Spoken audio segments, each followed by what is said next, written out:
Next, unfortunately, COVID's interrupted our schedule, so we've got Tim Harrison, the Managing Director of IonicRE, has done a pre-recorded presentation, which will be played on the big screen. Good afternoon. My name's Tim Harrison. I'm the Managing Director of IonicRE. Unfortunately, I can't be there this afternoon, so I'm coming via the power of technology from North America, where Ionic is working towards advancing our project with Makuutu and looking at building an emerging magnet and heavy rare earth supply chain. Just our cautionary statement. The demand for permanent magnets is certainly expected to grow substantially over the rest of this decade. Projected growth of anywhere from sort of 8-fold up to 14-fold, purely to supply the massive demand that's coming for electric vehicles. So we see the current supply chain completely dominated by China. And what Ionic Rare Earths is looking to do with our Makuutu Rare Earth project, which is an ionic adsorption clay, the strategic producer of the full spectrum of magnet rare earths, is to provide an alternative source, and with that develop the downstream supply chain to be able to place our magnet rare earths into this new EV production capacity that's being developed across both North America and Europe. The projected demand for magnets in automotive is almost going to be mirrored by the demand in offshore wind. So we do see substantial growth projected over the rest of this decade. So the supply chain that Ionic Rare Earths is looking to develop starts with the asset in Uganda, the mine. The Makuutu Rare Earth project is a large ionic adsorption clay project. It's a unique asset in that the ionic adsorption clays effectively have had the primary rare earths weathered, primary rare earth minerals weathered, whereby the rare earths exist in a chemical form within the clay. So we've got a very large mineralised system there. The mineralisation enables very simple mining because the mineralisation itself is close to surface. And once mined, it's processed via a simple heap leach, where we wash the clay with a salt solution to chemical exchange occurs where the rare earths go into solution, and then we precipitate the rare earths as a mixed rare earth carbonate. The advantages, or one of the advantages of the product, other than being a very low capital and simple project to build and operate, is that it produces a product with no radionuclides. So it has a much higher, acceptance and tolerance within the downstream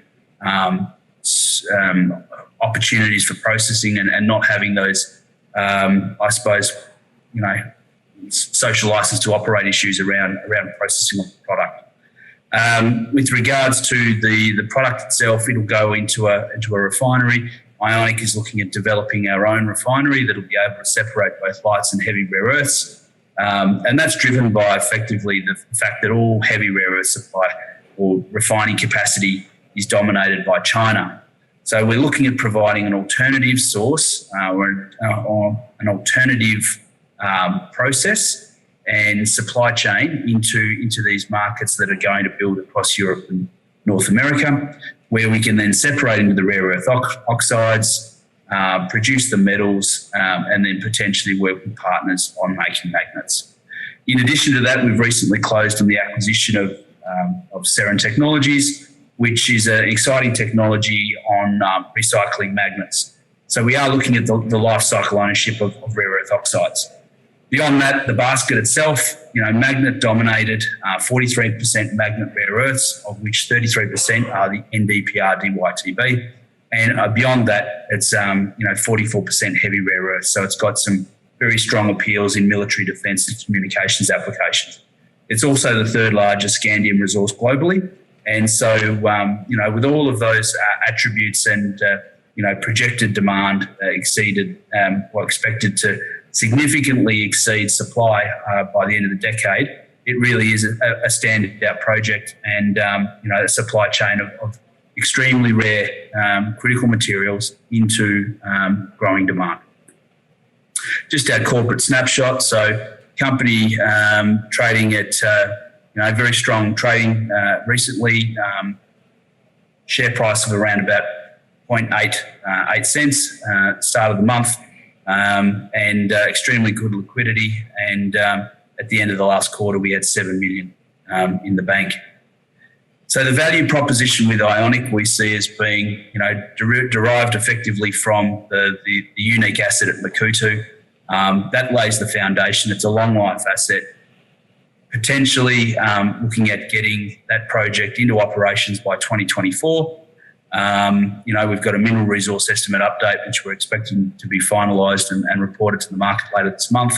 And on the back of that, we'll support the scoping study, the feasibility study, which will then feed into the mining licence application later this year.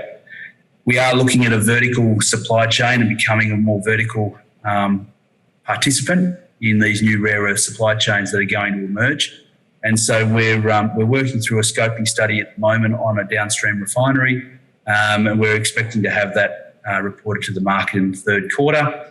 And beyond that, the addition of magnet recycling really provides a very unique opportunity for Ionic to be an early mover in the extraction of the individual magnet rare earth elements from spent magnets and waste material generated in the production of magnets, which could be, make up to 20 to 25% of the magnet supply, or the magnet rare earth supply chain by the end of this decade.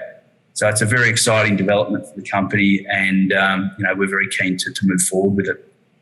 So looking at Makuutu in a little bit more detail, it's going to be a low capital, modular, scalable project. We presently own 51% of the asset, and we move to 60% on the completion of the feasibility study. We have a preemptive right on the remaining 40%, and we've already defined a very large resource, which is likely to get substantially bigger in the near term. And beyond that, a lot of exploration potential out to the east and the northwest. It is a strategically important asset. We've had interest globally from all sorts of different stakeholders and potential end users. And, we on the back of that interest, evaluating a number of opportunities for the company to get Makuutu and ultimately the supply chain into operation. The other major attribute or benefit that we experience with Makuutu is the fact that all of the infrastructure is already existing at Makuutu. We've got low-cost hydroelectric power with high-voltage transmission immediately available to the project site. So we're fortunate to have that, plus road and rail and mobile communications across the project area. From an ESG perspective, we've done all of our ESIA, waiting on final approval of that from the Ugandan government. We are now working on positioning the project with a life cycle analysis to be able to report the potential carbon footprint and working through the rehabilitation plans of the project, which are likely to see also some significant potential to be a carbon sink for the project ongoing. In addition to that, we've done a tremendous amount of community engagement work across the project area. We continue to do a lot of work in engaging with our stakeholders, and we're working through the resettlement action plan at the moment, which will be a key input for the mining licence application. Just looking at our basket, just to the right there, it's an extremely balanced basket. And on the back of that basket, we were able to define an extremely robust scoping study last year. We're working through the update of that scoping study now with the feasibility study. And, we identified a potential for a modular development with one module being around about 89 million US, or two modules being 129 million. And, with regards to the feasibility study, we are looking at ways in which we're able to accelerate the development of the project, to ramp the asset up faster, to be more responsive for the demand that's coming for specifically the magnet rare earths. Looking at the location of the project, we're 120 kilometres east of Kampala. So we're in close proximity to, really good infrastructure, as I mentioned earlier. Within 65 kilometres of the project site, we've got about 800 megawatts of existing installed hydroelectric power, and that power basically runs within kilometres of the existing resource area. So we're able to tap into that and obviously immediately accessible to road and rail. With regards to the program to get to the mining licence application, we're aiming on having that application in the fourth quarter of this year, through construction in 2023 and operations in the first half of 2024.